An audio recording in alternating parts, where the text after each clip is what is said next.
Val Gordon. I was training more than 2 years. Went to Fort Knox, finished my basic training there. And they said I'd be going over and training the 50.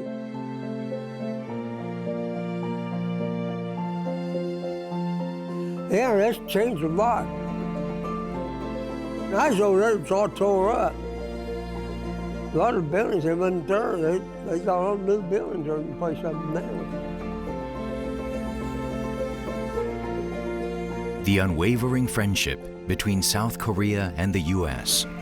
was born out of the dedication and sacrifice of Korean War veterans.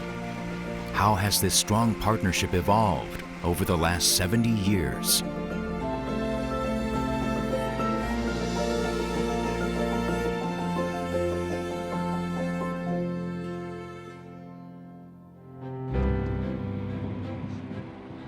On May 8th, the South Korean government prepared a meaningful gift to mark the 70th anniversary of the Korean War. A shipment of face masks for the Korean War veterans living in 22 countries. 우리가 70여 년 전에 전쟁의 그 위기 속에 우리 처해 있는 대한민국을 위해서 위험을 무릅쓰고 참전해 주신 우리 참전 용사들의 그 투혼과 희생 정신 그리고 공헌에 보답하는 마음으로 우리 정부 차원에서 이번에 준비하게 된 것입니다. 장시간의 장거리 비행을 하는 동안 쉽지 않은 여정이 될 것으로 예상되지만 저희가 도움을 받는 나라에서 은혜를 갚을 수 있는 위치가 되었다는 것에 국민 한 사람으로서 대단한 자부심을 느끼고 있습니다. Many Korean War veterans are especially vulnerable to COVID-19 due to their age.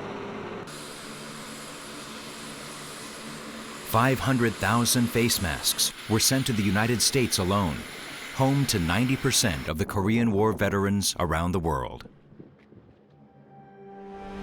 We have therefore made the assessment that COVID-19 can be characterized as a pandemic. In 2020, the COVID-19 pandemic has triggered an unprecedented global crisis. Unfortunately, the United States is also experiencing great difficulties from COVID-19's severe effects. But the crisis has strengthened our resolve, as members of the Korean community in the U.S. volunteered and donated medical supplies to face the adversity together, as we have always done. Our goal is to organize more than 100,000 members in the U.S., no matter how long it takes. And I believe with this organization, the Korean-American Alliance is going to be more stronger and more deep. Moved by the heartfelt actions of the Korean civic groups, the government of South Korea stepped up to provide masks for those in need.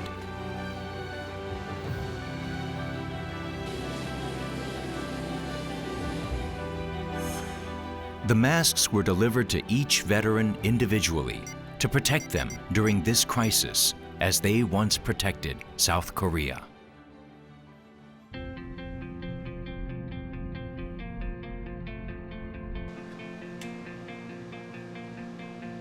Rami Hyun has been taking photographs of Korean War veterans for many years.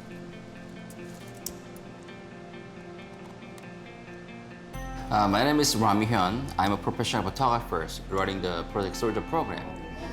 Project Soldier is an artwork program that recruits images of servicemen like soldiers, fighting-men, veterans who dedicated the country and also conveys their stories. Sas Carlito, he is U.S. Marine Corps Korean veterans. Also, she's my first UN veteran in my life. And I feel the glow of pride in his eyes, even in short moments. Other questions, why would he take such a pride in Korean War even if it's not his country?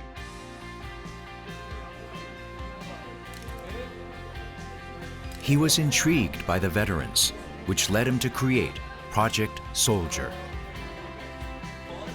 Rami started Project Soldier in 2013, moving to the U.S. in 2017 to meet directly with Korean War veterans.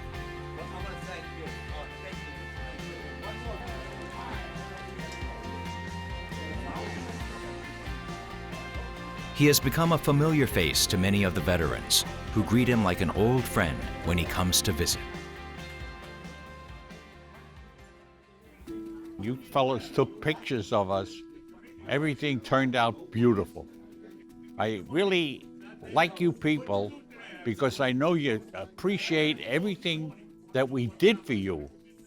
Korean friends, we want to thank you for a very lovely day here in Georgia. You've become a great country. You have your freedom, you have your liberty, you have your ups and downs like we have, but it's up to you people to make sure that your country always stays free and always fight for liberty and freedom. Rami hopes that his work will memorialize the sacrifices that the veterans made for future generations to honor. I want to record even one more Korean veterans while they're alive, tell their story to next generations. One day, if next generation sees my photos and recall and realize about Korean War, why Republic Korea is free democracy, and why they risk so many deaths, it would be worthwhile. In these days of COVID-19, Rami only visits veterans who give permission ahead of time.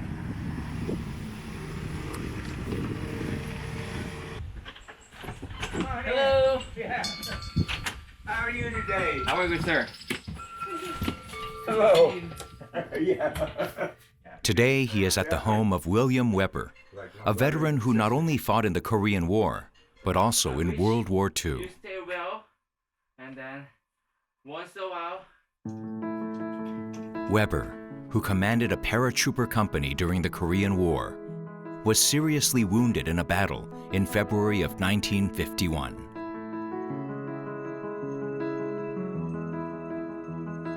I got hit by grenades around midnight, lost the arm, and then a couple hours later, I got hit again and lost the leg. That's what happens when you're a soldier. But we held the hill. They didn't take it. It's a small comfort, but a big one for a soldier.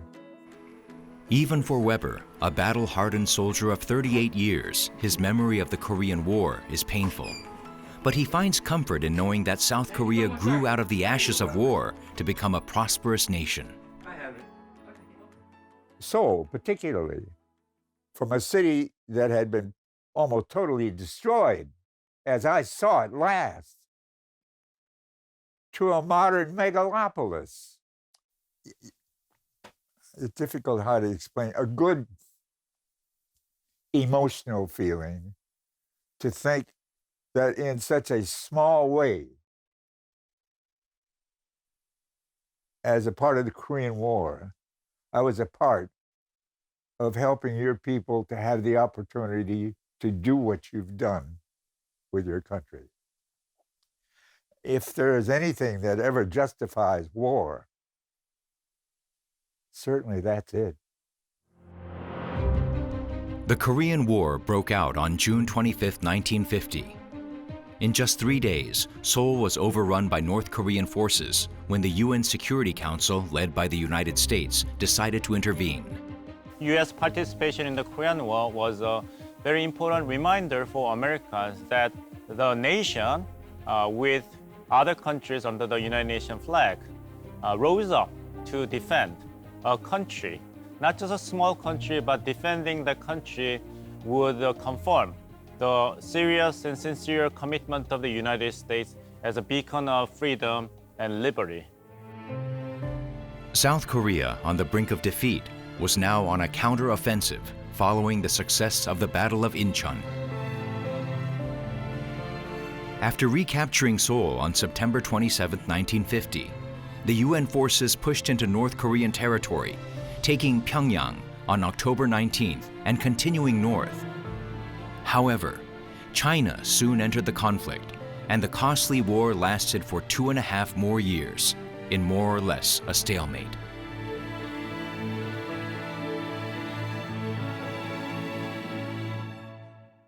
I was in the Korean War in 1950. I went from Incheon to the Chosin Reservoir. When I went into Seoul, Korea, it was burning. And it was a terrible war. And I hope and pray that we never see it again. Everything was sort of in shambles, disorganized.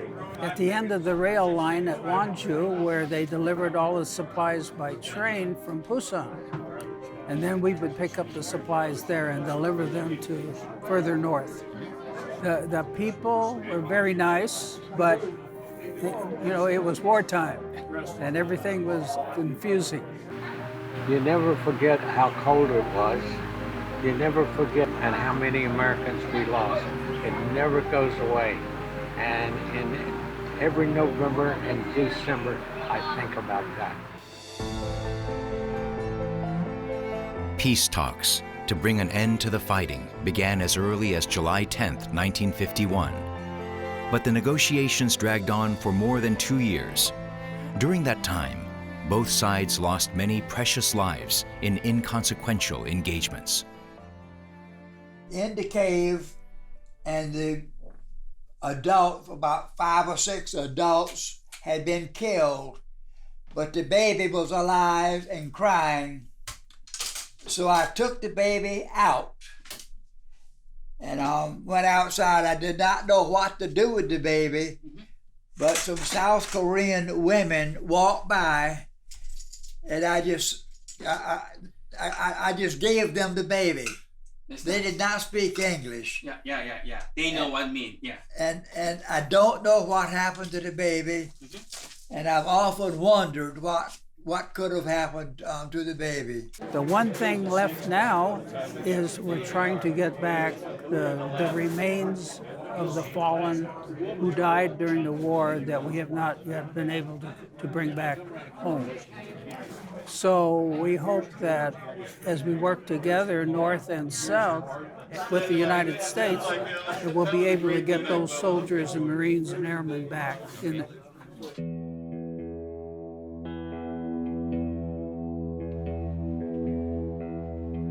The Korean War Veterans Memorial in Washington, D.C. was completed on July 27, 1995. It honors the memory of many brave American men and women who answered the call of duty to defend a small Asian country and its people they had never met. My name is Colonel Richard W. Dean II. I'm retired from the U.S. Army. My father served in the Korean War in the U.S. Navy on the destroyer ship, the USS Porter. And then my grandfather also served in the Korean War with the United States Air Force, and his plane was shot down, and he's still missing in action in China and North Korea. A wall of remembrance is also being built at the memorial site to commemorate the names of all service members who gave their lives during the Korean War. This joint effort between the U.S. and South Korea is planned to be completed in 3 years. The Wall of Remembrance project that we started 10 years ago came to fruition in October 2016 when President Obama signed the law into public law. There'll be 38,574 American servicemen in this Wall of Remembrance, as well as nearly 8,000 Katusas that'll be spelled alphabetically in order by their service and by their rank. The painful war finally ended on July 27, 1953. It left behind a deep scar, but also marked the beginning of the Korea-U.S. alliance. On October 1, 1953, South Korea and the U.S. signed the Mutual Defense Treaty. And South Korea began as a junior security partner to the United States when the security alliance was signed in 1950. But thanks to the supply of reliable deterrence by the United States under this alliance, South Korea rose rapidly as one of the Asian tigers successfully engaging in rapid industrialization. So now U.S. ROC military alliance is called an enduring and value-based alliance, which is not just to fulfill the main mission to deter another military aggression from the north, but it has a tremendous potential to make amazing contributions to regional and global security.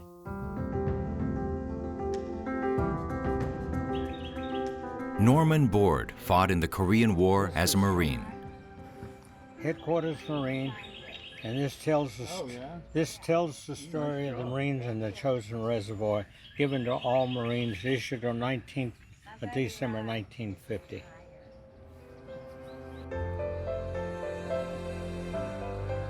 Norman has a few special guests today. Student volunteers who are visiting the homes of Korean War veterans to give a musical performance.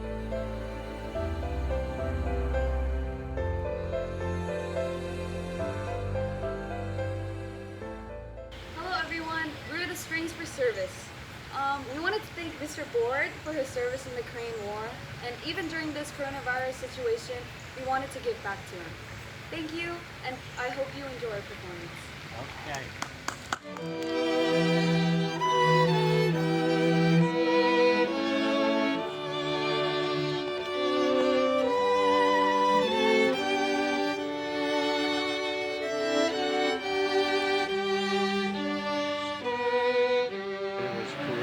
I'm always impressed by those kids.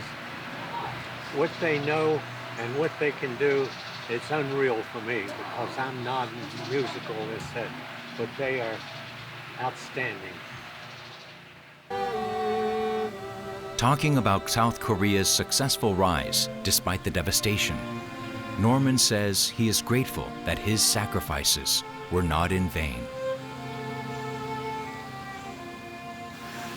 South Korea and the United States have to maintain a close friendship and relationship.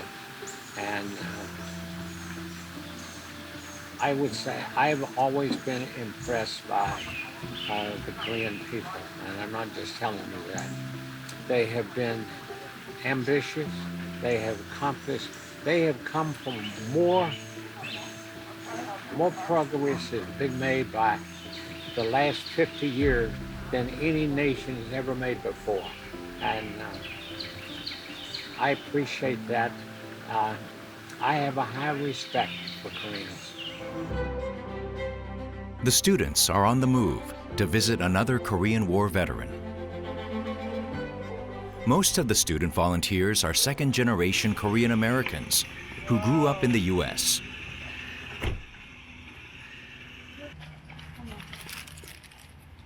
I feel honored to be here, and I'm really grateful that I had the experience to play for someone who sacrificed so much to fight for our country. William Funchess was thrown into battle on July 5, 1950, immediately after the outbreak of the Korean War. William was captured by North Korean forces during the war and suffered 3 long years as a prisoner. Purple heart on it. 1997, a long time after I got back, I was still having nightmares. Every night I would scream and I would swing my arms, but in 1997, I got yellow pads, spiral notebooks, ballpoint pens, and I started writing about my experiences as a POW. And I finished it after 8 or 10 months, and then I had it published as a book. And when I finished the book, the nightmares stopped. The veterans that I played for, they like it the most when I play the American and Korean anthem. And they get really emotional when I play the Korean anthem because most of them tell me that they haven't heard it in a while. So, yeah.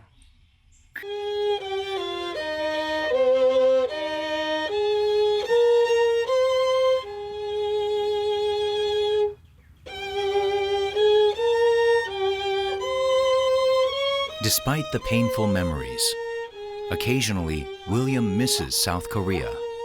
and hopes he can visit once again.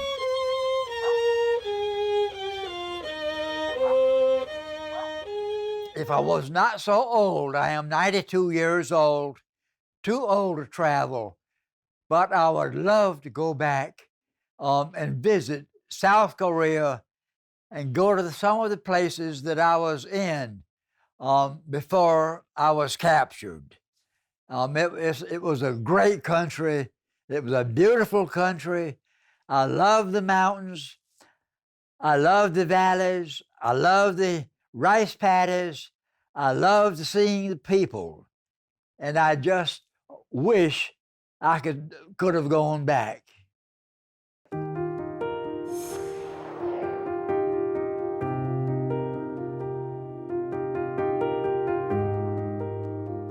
By the end of the Korean War, Korea was in ruins. Residential facilities as well as economic infrastructure were completely destroyed. In 1953, South Korea had a per capita GDP of about $70 US, putting it as one of the most impoverished countries in the world. South Korea was in desperate need of foreign assistance in order to rebuild its shattered economy.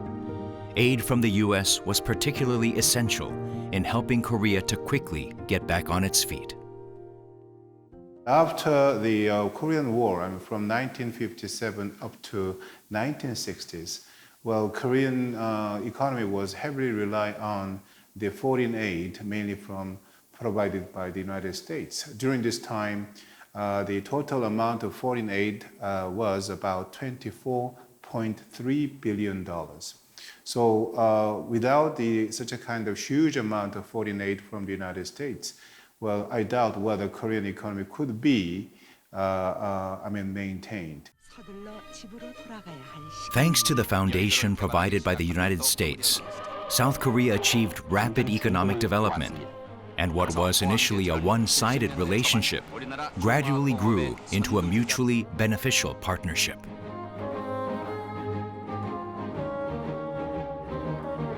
Once a recipient of aid, South Korea succeeded in becoming the 12th largest economy in the world.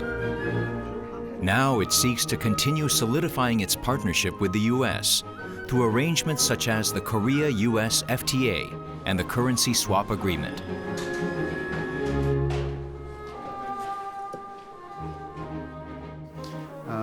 If I give you some figure, by having the Korea-U.S. FTA, USA's the USA export volume in service sector increased more than 4 times, and then also the USA's investment in Korea increased by 40% from 1992 and then the last year. So this is the proof showing how these kind of efforts can contribute to strengthen or promote economies in both countries.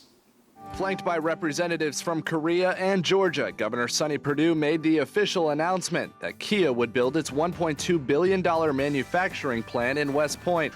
We look at it as an investment. We look at it as a long-term relationship, which we think will enhance the economic opportunity, not just in this part of Georgia, but all over. Foreign direct investment in the U.S. by South Korean private companies began at the turn of the century, led by Hyundai Motor Group. The global financial crisis in 2008 caused a recession in the U.S., leading to a surge in unemployment and creating uncertainties about the economy.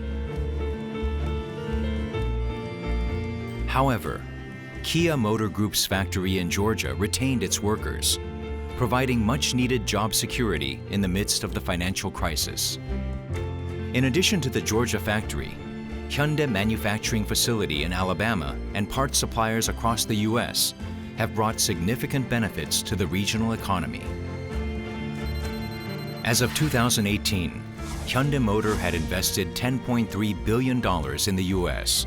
and created more than 29,000 American jobs. I am quality, and then we have production. That is 2 different departments, but we are still one team. We help each other, and that's the only way we're going to be able to make quality product. And I didn't care if I went to college or they trained me to do different jobs and stuff like that. So it pushed me because I want to do more. I want to learn to do more. Hyundai Motor Group operations in the U.S. also have a low employee turnover rate at about 1/3 of the industry average.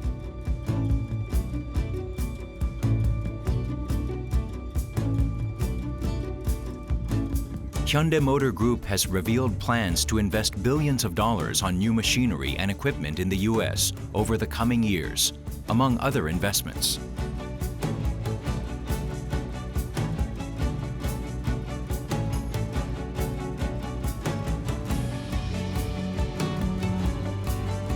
The company is also known for its community outreach and has engaged in many charitable activities and donations. West Point gives Kia opportunities to do good in the neighborhood. Kia wants to help. Kia is a big part of the community now. All been Hyundai and Kia, but total foreign direct investment in the Southeast is about almost $15 billion. That's with a B, 15 billion. The number of jobs that have been created are about 37,000 jobs. Those are direct jobs. Those are jobs working for the companies and working directly with them in some capacity. As the people who work for the companies and work one step away, that creates other jobs, 2 steps, 3 steps away. So there's a huge impact, very positive. We love it. A growing number of Korean companies are setting up new manufacturing facilities in the United States. Aside from the automobile sector, which had a head start, electronics, chemical, and food and beverage companies are also shifting their production over to the U.S., including small to medium-sized enterprises. Thanks to the growth of Korean manufacturing operations in the U.S., Korea's annual foreign direct investment destined for the U.S. exceeded $10 billion for the 4th consecutive year in 2019. Regardless of the global recession fears over the COVID-19 pandemic, economic cooperation between South Korea and the U.S. will continue to grow in the coming years. After coronavirus pandemic, there must be big changes in economic sector. So value chain will be changed. I think maybe USA and Korean economy will have serious difficulties right now in their economies. But as a way to overcome such a kind of economic challenges, I think we have to, Korea and USA government should have to make every effort to strengthen the economic cooperations between 2 governments. I think that will be one of the best ways or the shortest cut for both governments to overcome the economic difficulties caused by the coronavirus, the pandemic, or the economic difficulties caused by the slowdown of the global economy.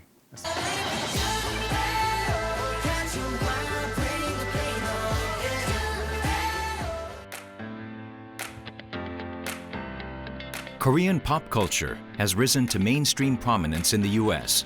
thanks to the surging popularity of BTS and the film Parasite's Best Picture win at the Academy Awards. Korean pop culture, which had long been influenced by American culture, has fostered mutual interest and understanding between the 2 countries and brought Korea closer to the hearts and minds of the American public. In early June, we met Darcy Paquette at the Jeonju International Film Festival, who was a member of the panel there. Darcy has also translated the subtitles for many Korean movies over the years, including the critically acclaimed film Parasite for director Bong Joon-ho.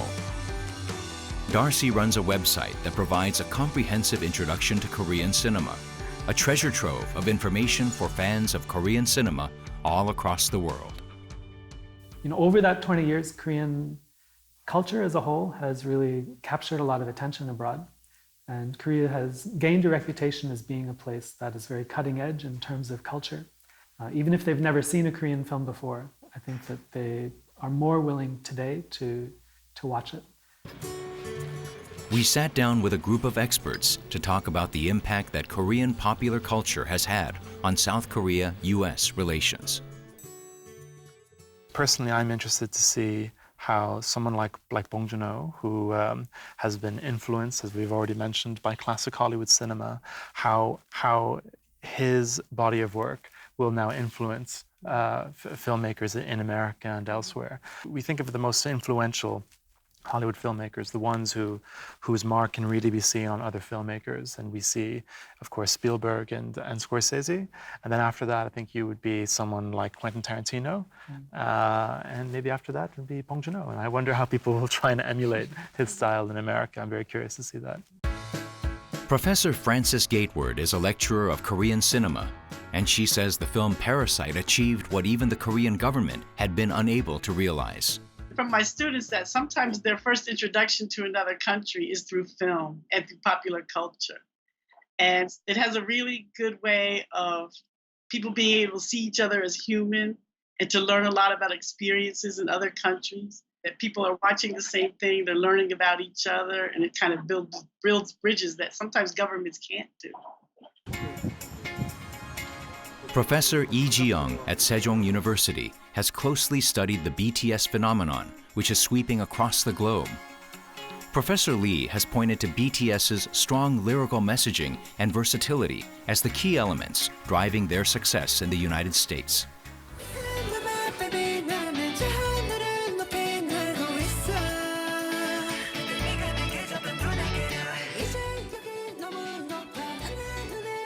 이 어린 가수들이 전하는 이야기에 위로를 받고 감동을 받고 더 나은 삶을, 더 나은 세상을 위한 어떤 가치를 추구하자라는 메시지들이 많이 와닿지 않았나라고 생각합니다.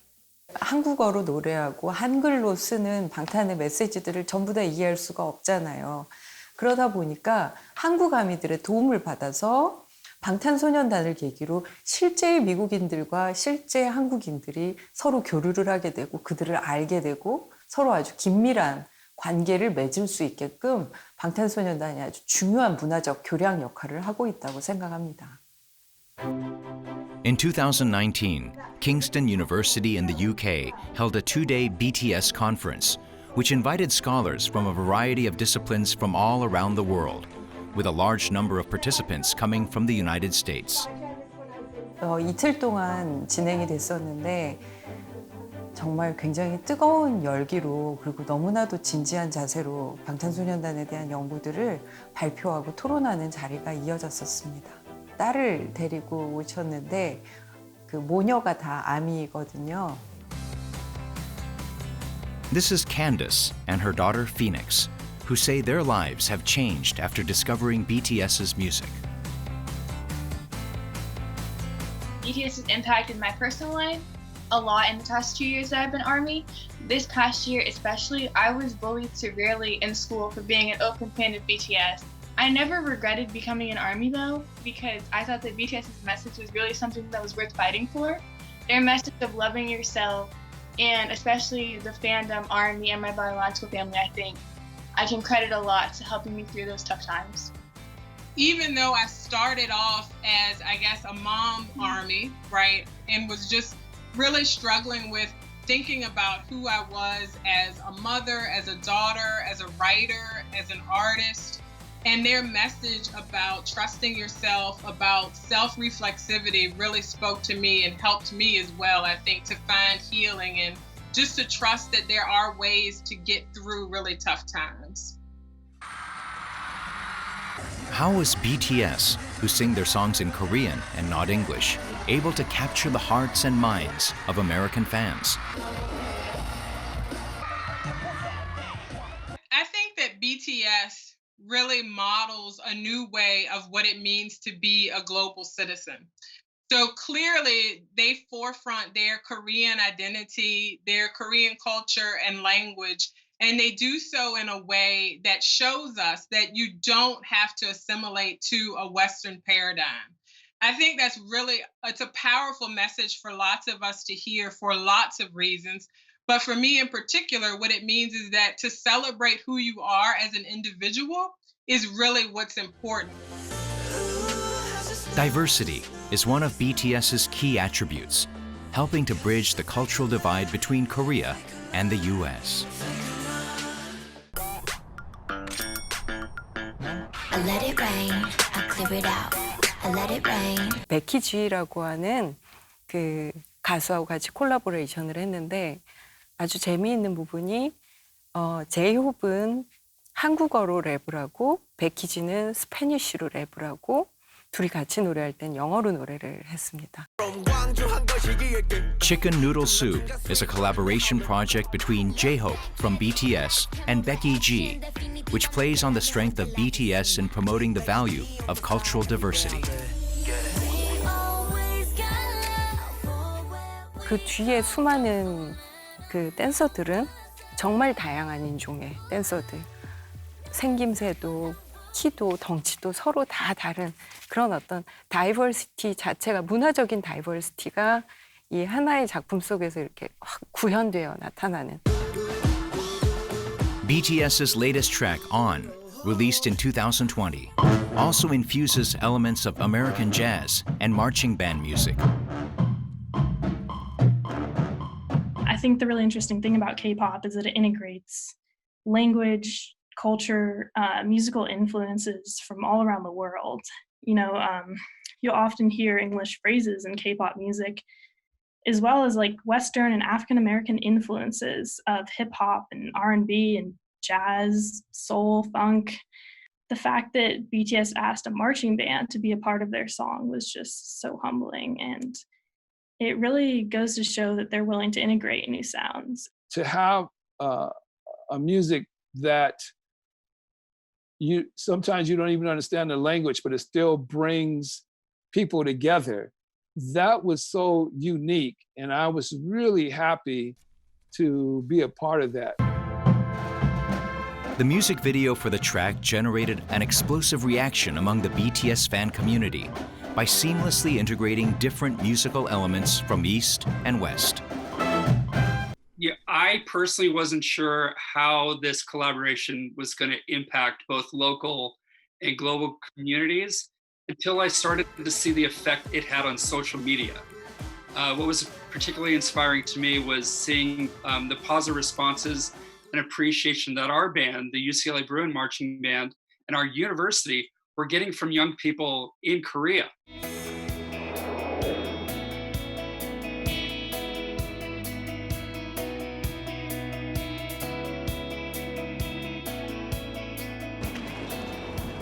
In the early days of the COVID-19 outbreak, South Korea captured the global spotlight with its effective disease control and prevention measures, especially its innovative drive-through screening centers.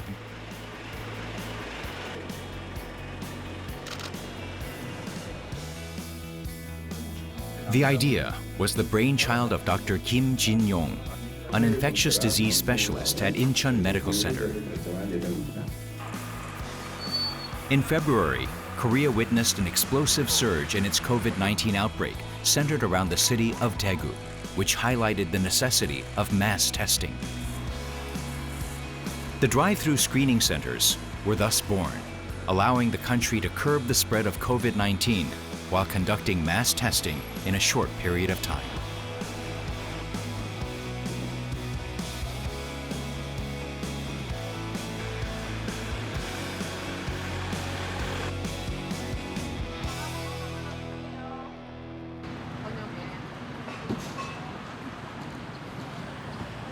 Professor Lee Jae-gap from Hallym University also worked alongside Dr. Kim Jin-yong to help South Korea formulate its COVID-19 response. And he was able to rely on clues from previous epidemiological research conducted in the United States. 응급의학과 선생님들 이렇게 같이 모여서 생물 테러에 대한 연구를 했었거든요. 근데 워낙에 이제 생물 테러에 대한 여러 연구들이 사실 미국에서 제일 많이 돼 있었기 때문에 미국 자료들을 많이 볼 수밖에 없었고, 근데 미국에서 고안된 방법은 그러니까 이제 생물 테러가 발생했었을 때 이제 거기에 내원하는 노출자들한테 이제 해독제를 주는, 그러니까 해독제를 주는 내용들로 돼 있었던 부분이고요. 그런 것들 종합으로 해서 저희가 벤치마킹했다고 보시면 될 것 같습니다. Although Korea is one of the global leaders in healthcare today, one only has to go back 70 years to find a post-war Korea with a medical infrastructure on the brink of collapse. Infectious diseases took a deadly toll on the country's population due to poor healthcare and sanitation. This prompted the United Nations Command, under the leadership of the U.S., to create a civil assistance agency to provide Korea with medical assistance, which included vaccinations to curb the outbreak of infectious diseases.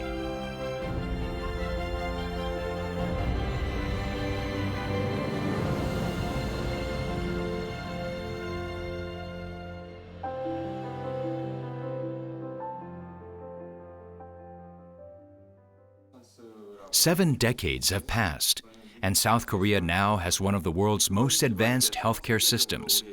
But its close partnership with the U.S.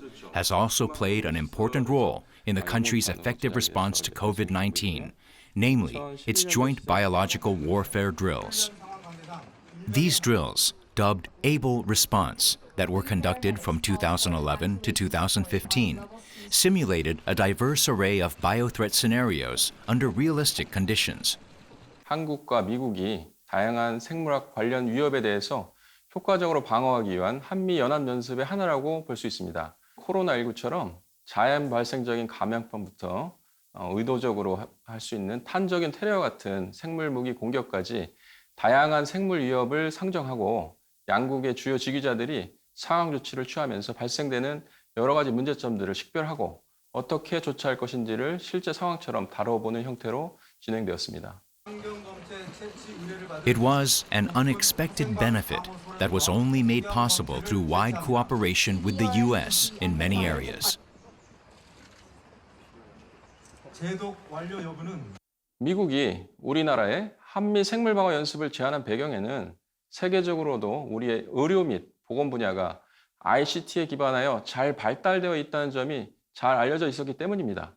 과거에는 미국으로부터 기술력을 전수받는 입장에서 이제는 우리가 한미동맹 차원에서 미국에 기여할 수 있는 분야가 늘어날 수 있을 것이라 생각됩니다. 예를 들어 K-환경협력, K-재난대응 등과 같이 국제적으로도 기여할 수 있게 되기를 기대해 봅니다.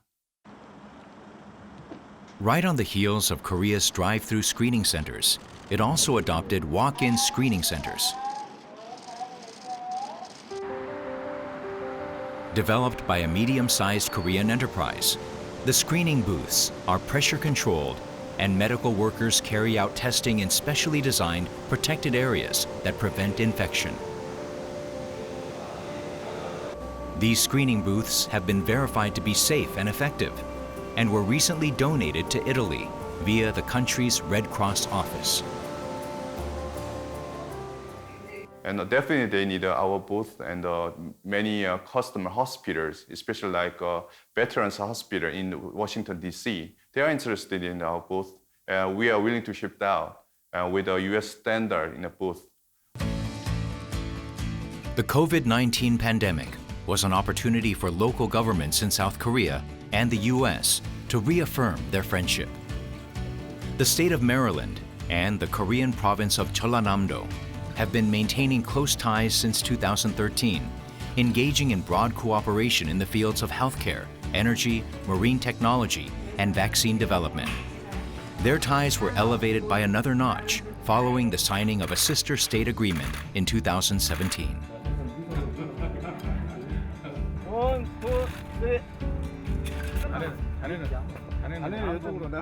우리 전라남도 화수는 백신 산업 특구로 이렇게 돼 있어서 백신 치료 면역 플랫폼 사업을 지금 하고 있거든요. 근데 메릴랜드 주가 미국에서도 존스 홉킨스 대학 유명한 의과대학이고 미국의 암 연구소 또 미국 국립보건원이 메릴랜드 주에 있기 때문에 이제 우리 전라남도가 가고자 하는 의학 바이오 분야하고도 서로 공통점이 많아요. In late March, Jeollanam-do province shipped around 80,000 medical gloves and 600 surgical gowns to Maryland at its request, amid the worsening COVID-19 situation. Jeollanam-do was very generous. We received in gloves and gowns. My hometown, the Naju city, made a donation as well. Also, many Korean Americans here made donations for Marylanders, doctors, and nurses. It's all the thanks to the special relationships we have with Korea. I really appreciated them. 서로 협력하는 사례를 통해서 저는 결국은 양국의 우호 교류 증진이랄지 한미 동맹에 대해서 큰 도움이 될 수 있다. Maryland is the most passionate advocate for South Korea in the U.S. among all 50 states.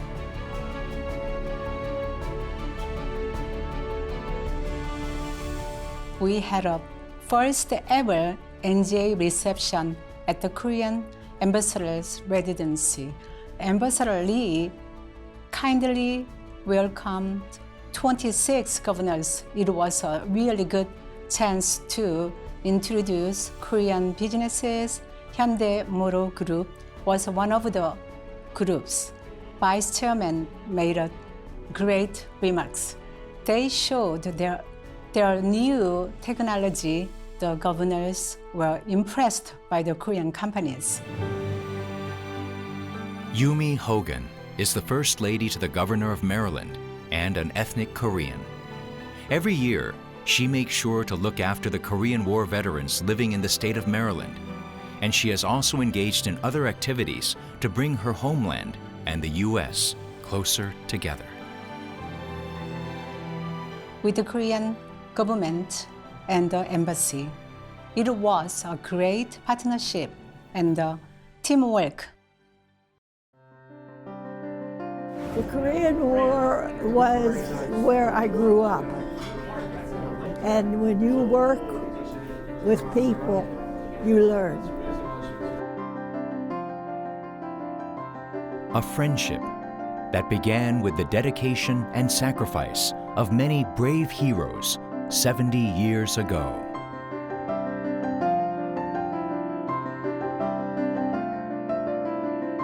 Thanks to the Korean War veterans who sacrificed their lives to protect my homeland. I would not be here today without them. I have always been grateful for America. To be able to come from where they were in 1953 when the armistice was signed and to where they are today. And they are one of the most progressive countries, and I always hope that we will always be close friends. South Korea and the U.S. have grown together over the years as key companions not only in the realm of security, but also in the economy, culture, and even healthcare. A partnership that is sure to evolve and grow stronger in the years ahead.